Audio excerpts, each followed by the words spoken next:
Yang berikutnya bab 66. Bab 66. Terakhir bab 67. Sekarang bab 66. Upaya Nabi sallallahu alaihi wasallam dalam menjaga batas-batas tauhid dan menutup segala jalan menuju syirik. Tauhid sesuatu yang agung, maka harus dijaga. Tauhid sesuatu yang agung, maka harus dijaga. Dan Allah mengutus para rasul tidak lain untuk mendakwahkan tauhid. Al-Quran dikirim di tengah-tengah kita dalam rangka agar kita mentauhidkan Allah. Nah, tauhid sesuatu yang agung, yang kalau orang meninggal di atasnya pasti masuk surga, maka perlu dijaga. Dan bagaimana penjagaan Nabi kepada tauhid? Penjaganya luar biasa sekali. Pintu-pintu yang menghantarkan kepada pencidraan tauhid ditutup rapat-rapat sejak dari awal. Baik, kita bacakan. Abdullah bin As-Sikhir menuturkan, tatkala aku ikut pergi bersama suatu delegasi Bani Amir menemui Rasulullah SAW, kami berkata, anta sayyiduna. Jadi rombongan ini mengatakan, dan di dalamnya ada Abdullah bin As-Sakhir mengatakan kepada Nabi, anta sayyiduna. Faqal as-sayyidu Allah tabaraka wa ta'ala. Kulna wa afdaluna fadlan wa a'dhamuna tawlan. Faqal qulu biqaulikum aw ba'di qaulikum wala yastajriyannakum asyaitan. Silakan.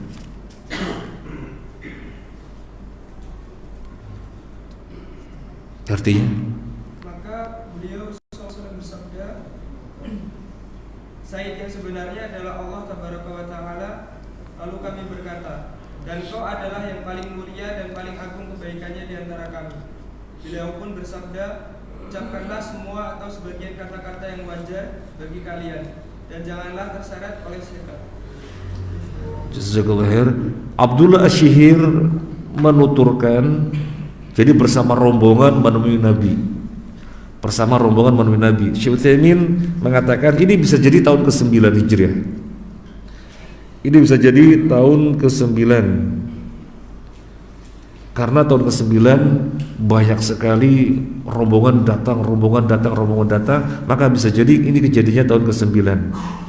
Nah, rombongan tersebut ketika di hadapan Nabi mengatakan anta sayyiduna. Sayyid artinya dzus su'dad wasyaraf, pemilik kemuliaan, pemilik kebesaran, pemilik kemuliaan. Jadi mereka mengatakan kepada Nabi, anta sayyiduna. Apa respon Nabi?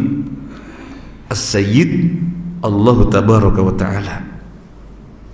As-sayyid Allahu tabaraka wa ta'ala. Mari kita bahas. Ketika dia mengatakan anta sayyiduna, kemudian Nabi merespon as-sayyid Allah tabaraka wa ta'ala.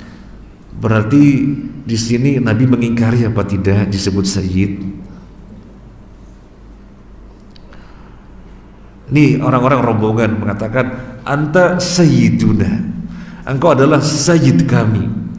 Kemudian Nabi merespon as-sayyidu Allah tabaraka wa ta'ala. Di sini Nabi mengingkari mereka dengan memanggil anta sayyiduna. Nabi mengingkari apa tidak? Nabi tidak mengingkari, tetapi Nabi tidak mengatakan sayyiduna Allah tabaraka wa ta'ala. Nabi tidak mengatakan begitu. Ketika merespon, Nabi mengatakannya as-sayyidu Allah tabaraka wa ta'ala.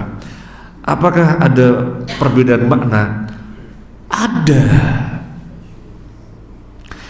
Kalau mengatakan as-sayyidu dengan alif lam, as-sayyidu, maka maknanya memutlakkan. Sayyid yang mutlak, gak ada kecuali Allah tabaraka wa ta'ala. Nah, adapun sayyiduna, maka dia menjadi sayyid kepada nah kan artinya kami, tuannya kami.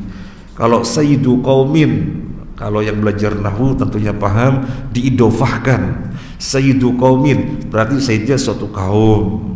Misalnya sayyidul maktab, tuannya suatu maktab. Nah itu maknanya adalah muqayyad. Jadi sayyid pada sesuatu tertentu yang disebutkan, kaum, maktab, sayyidul qaryah, sesepuhnya kampung.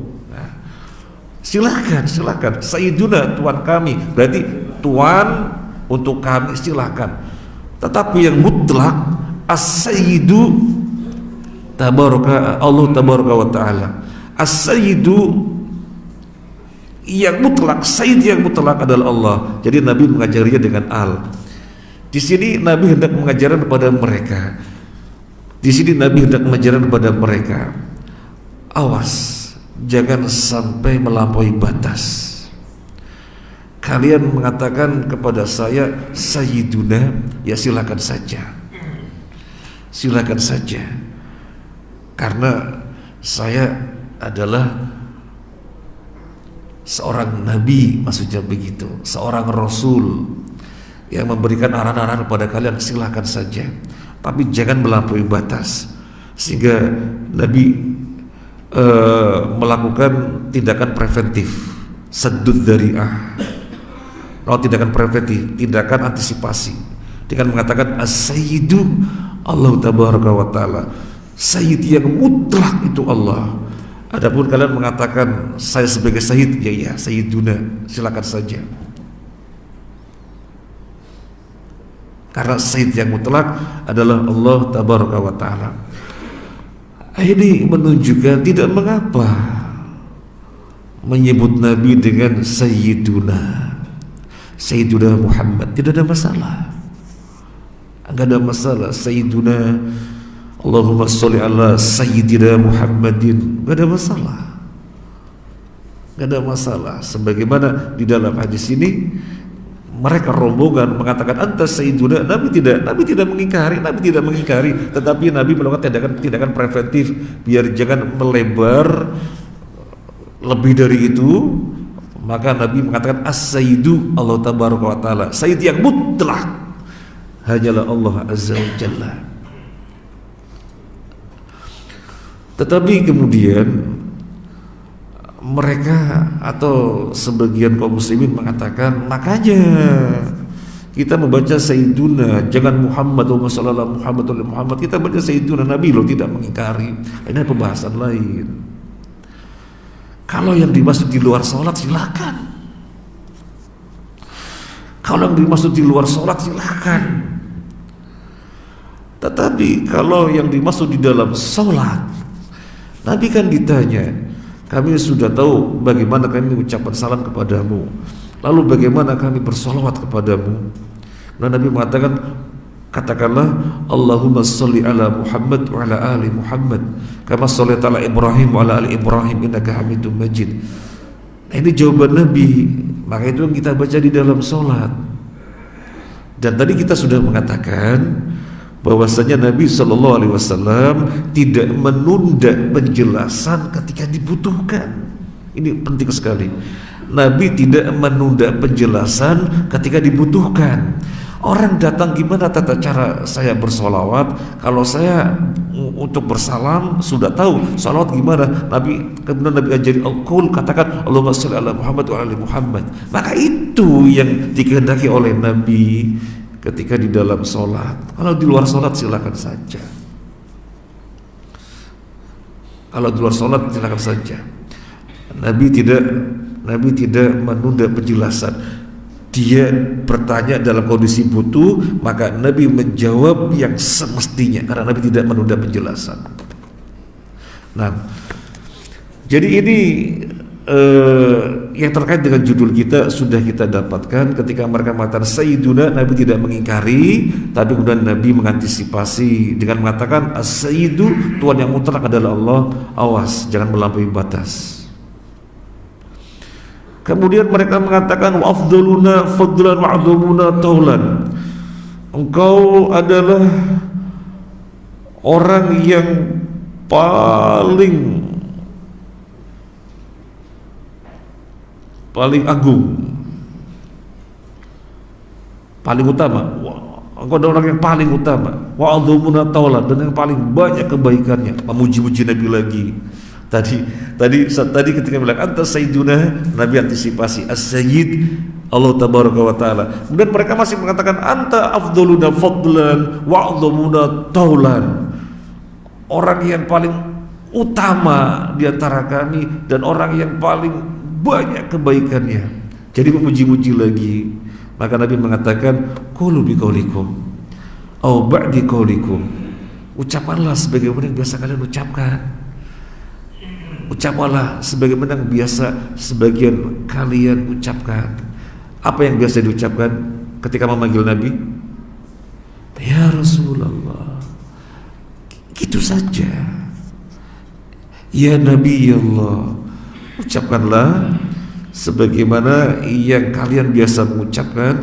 Ucapkanlah sebagaimana yang sebagian kalian biasa mengucapkan. Itu saja. Jangan seperti ini bisa berlebih-lebihan ini bisa berlebih-lebihan, memuji-muji ini bisa berlebih-lebihan. Udah biasa saja. Dan Nabi memberikan arahan wala yastajriyannakum asyaitan, jangan sampai kalian ditarik-tarik oleh setan. Karena setan ketika melihat suatu jalan yang di situ bisa dimanfaatkan, setan akan masuk. Ketika melihat suatu celah yang setan bisa memanfaatkan, dia akan masuk. Maka ketika mereka memuji-muji Nabi seperti itu, Nabi mengantisipasi la yastajriyannakum syaitan, awas jangan sampai ditarik-tarik oleh setan, jangan sampai setan masuk. Nah, jadi inti dari hadis ini adalah tindakan preventif oleh Nabi Shallallahu Alaihi Wasallam agar tauhid terjaga, jangan tercidrai. Maka Nabi memberikan batasan-batasan, penjagaan-penjagaan. Sebelum sesuatu yang tidak diharapkan terjadi, sebelum sesuatu yang tidak diharapkan terjadi, Nabi tutup pintunya rapat-rapat. Kalau di dalam istilah usul namanya saddud dzari'ah, betul sekali, saddud dzara'i. Dan banyak. Kalau ini kan babnya bab tauhid, bukan bab tauhid saja. Nabi melakukan saddud dzari'ah atau syariat melakukan saddud dzari'ah. Misalnya zina itu haram, maka jalan-jalan yang menghantarkan kepada terjadinya zina ditutup rapat-rapat. Sehingga salaman bukan dengan mahram nggak boleh. Lo cuma salaman tok kok, apalagi saya muda yang saya salamin nenek-nenek. Masa ada setrum? Ya enggak lah. Iya, meskipun nggak ada setrum nggak boleh.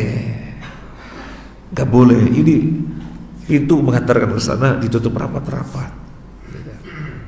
Kemudian memandang. Kalau melihat ya melihat nggak ada masalah. Tapi kalau melihatnya itu mandengin maknanya, jadi tidak boleh. Nabi menegur Ali bin Abi Thalib radhiyallahu an, la tudbi an-nadrata fa inna laka fil ula wa laysa laka fi tsani.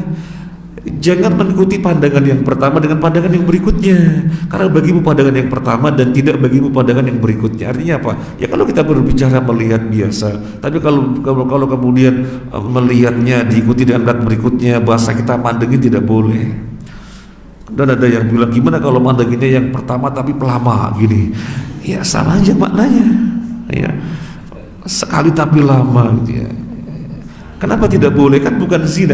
Iya bukan zina, tapi itu pintu menuju zina. Maka pintunya ditutup rapat-rapat, kholwat berduaan. Seorang ibu di rumah ada tamu laki-laki, suaminya lagi nggak ada, nggak boleh disuruh masuk dalam ruang tamu. Assalamualaikum. Waalaikumsalam. Ngapunten, suami lagi nggak ada. Mau menyampaikan apa? Biar di luar tamu, di luar ruang tamu. Ibu di dalam ruang tamu, atau misalnya dia di luar pagar, ibu di dalam pagar, itu menghindarkan khalwat karena di tempat orang lalu lalang. Artinya di dekat jalan raya, di jalan orang lalu lalang, saya menghindarkan khalwat. Kan gak zina. Inilah yang disebut dengan saddud dzari'ah. Sesuatu yang tidak diharapkan terjadi, pintunya ditutup rapat-rapat sehingga khalwat tidak boleh. Nanti ada orang bilang, waduh, orang tambah ngaji kok tambah sombong ya, bertamu gak boleh masuk ruang tamu. Sampai sing wail, bukan waihak, gitu ya. Sampai itu wail gitu. Bukan wahak lagi, ya wis wahak, wahak ya nggak apa-apa ya, sopan gitu ya. Makanya ngaji. Jadi akhirnya yang jadi tersangka siapa?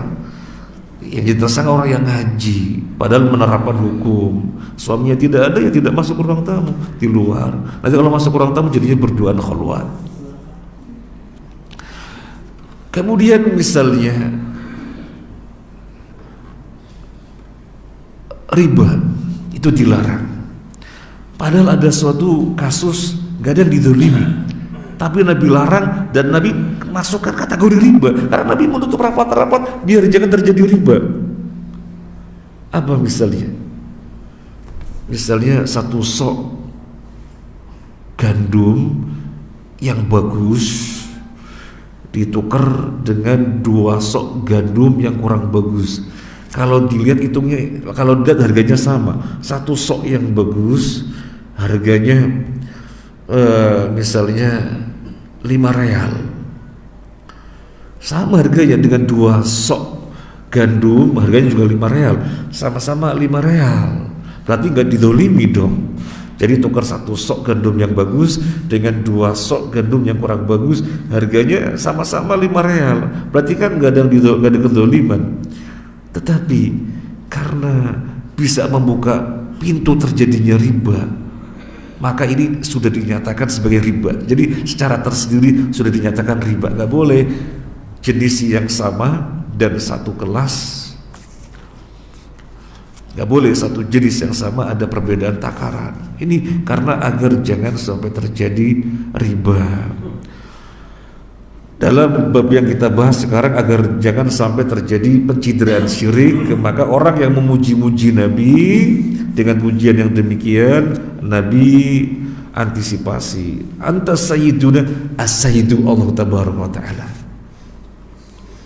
Sekarang kita akan melihat makna tabaraka wa ta'ala. Karena kita sering mengatakan tabaraka wa ta'ala, maka kita harus tahu apa maksudnya tabaraka. Tabaraka itu artinya kathirul barokah, banyak keberkahannya. Biasanya kan diterjemahkan zat yang maha tinggi. Kalau dalam edisi bahasa Indonesia, tabaraka zat yang maha tinggi. Tabaraka artinya kathirul barokah, banyak keberkahannya. Maka kata kerja ini, tabaraka kata kerja, wazannya tafa'ala. Maka hadzal fi'l la yusafu illa billah. Hadzal fi'l la yusabu illa billah. Kata kerja ini tabaraka tidak pernah dinisbatkan kecuali kepada Allah saja, karena nggak ada siapapun selain Allah yang banyak keberkahan. Nggak ada. Mendapatkan limpahan berkah iya, tapi banyak berkahnya nggak ada. Hanya milik Allah keberkahan. Maka nggak boleh ada orang disebut siapa bisa fulan tabaraka, nggak boleh. Itu hanya Allah saja, tabaraka wa ta'ala. Tabaraka wa ta'ala. Nah, ini ada yang lucu nih. Ini cerita yang lucu. Jadi ustadz kita sering mendoakan gurunya rahimahullahu ta'ala. Rahimahullahu ta'ala. Ketika menyebut guru rahimahullahu ta'ala, ghafarahullahu ta'ala. Kemudian ada orang mengatakan tuh Wahabi, mengatakan gurunya dengan ta'ala. Ta'ala itu kan bagi Allah. Wah, nggak tahu bahasa Arab. Rahimahullahu ta'ala, semoga Allah ta'ala merahmatinya, tetapi dia memahaminya tuh Wahabi itu gurunya dibilang ta'ala gitu ya. Yang ta'ala Allah Ta'ala. Ada yang lucu lagi, memang gak ngerti bahasa Arab. Ada yang lucu lagi, ya. Kenapa sih mereka tidak mengutamakan Ali daripada sahabat yang lainnya? Di dalam sholat loh selalu menyebut-nyebut Ali. Allahumma sholli ala Muhammad wa ala ali Muhammad tu Ali. Gak tahu lagi. Itu bukan Ali. Pakai Hamzah, akhirnya keluarga.